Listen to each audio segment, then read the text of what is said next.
Right guys, what do we think of blue ice? Because I changed it. Look at this. I've got the LifeX bulbs. Ooh, that's supposed to be candlelight, but this is blue ice, which I think is a lot more natural. Is it? Yeah, it's at 100% as well. So we're gonna do the video like this. So, documentation.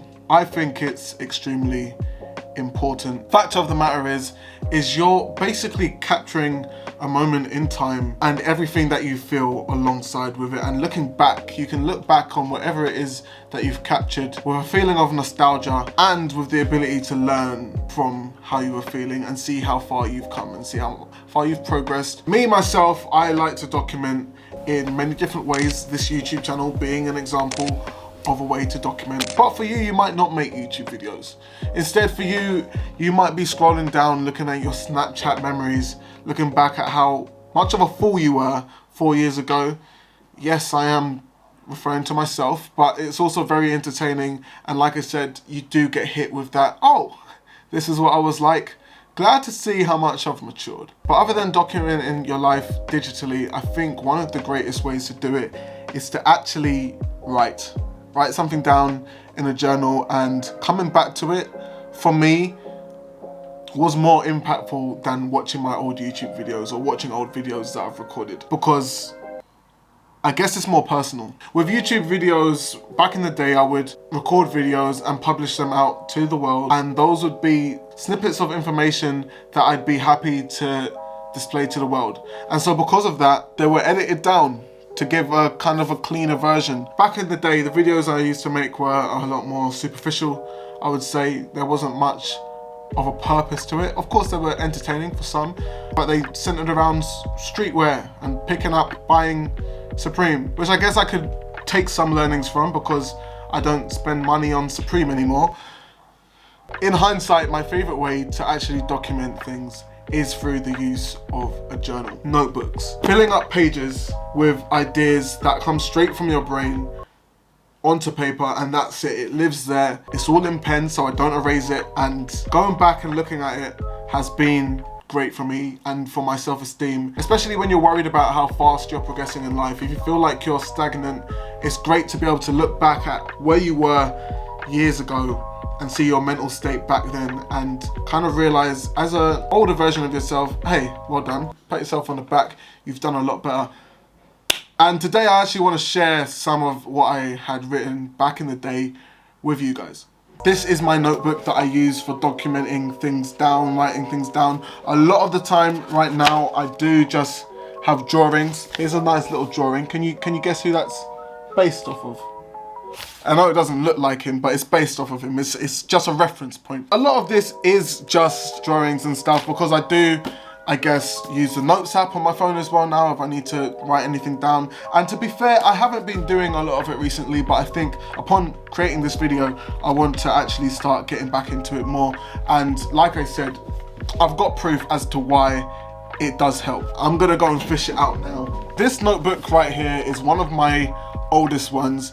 I actually don't think I completed it, but I used to write a whole load of stuff in here, especially when I was going through the whole sort of self-help journey, which was popular on YouTube at the time. I guess it still sort of is. Let's actually look at this secret folder compartment here, which has quite a few cool things inside. Old Polaroids, pictures of me with important people in my life. Take a look at that. Is that cute little kid? But one of the things that I actually wanted to share with you guys is an excerpt from a stream of consciousness that I did whilst I was doing a dopamine fast.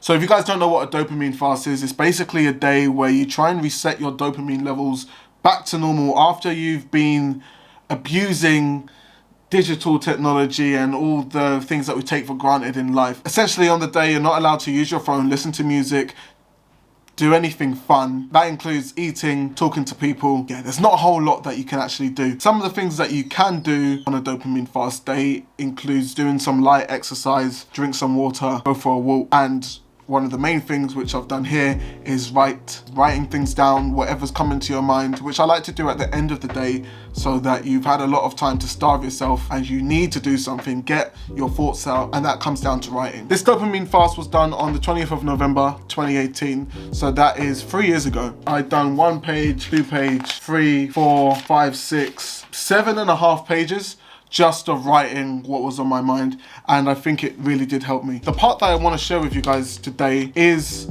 the worst possible scenario in 5 years. The whole point of this was to reflect on my life and what was going on at the moment in time, and think of, if I continued doing certain things, what would my life look like in 5 years from 2 perspectives. 1 in a positive light and 2 in a sort of negative light, which I think you guys will be able to kind of understand where my head was at given what I was writing.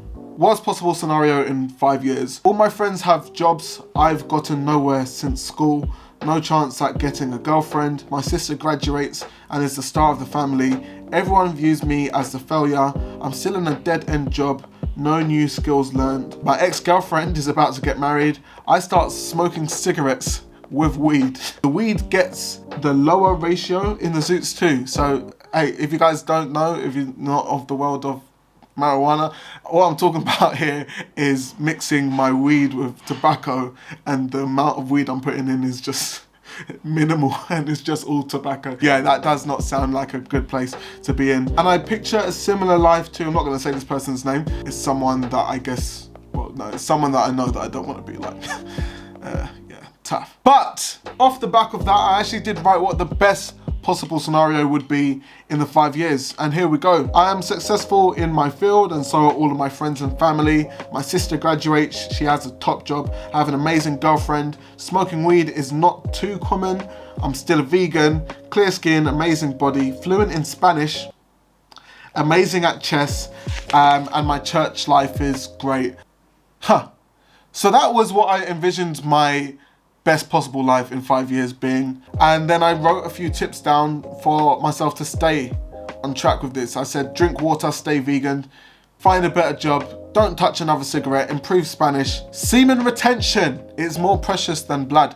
Apparently, you can kind of see where my head was at back in the day. Then I've written here, dopamine is a reward. Of course, because I'm literally starving for it right now. Once in a better job is found, we must start looking at progression or thinking about starting own business. Start YouTube up again. Hey!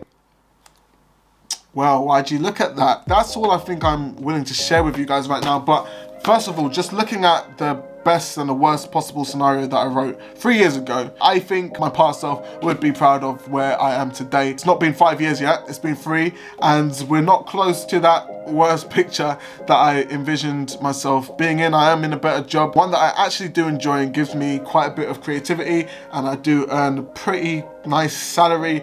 I'm a lot fitter than I was, I guess, when I was writing this. I'm not vegan anymore. Sorry, 2018 Josiah. It is what it is though, mate. We're still pretty healthy for the most part. So there's that. And then, you know, everything else, like improving Spanish, you've got to realize that I guess at that age I thought that's what I needed to do. I guess some part of me still does want to learn Spanish. It is a lovely language and it has served me well back in the day. ¿Quieres zapatos? ¿Qué es tu talla? ¿Sí? ¿Cuánto tres? Vale, 5 minutos. Hey, Miriam! Do we have those shows?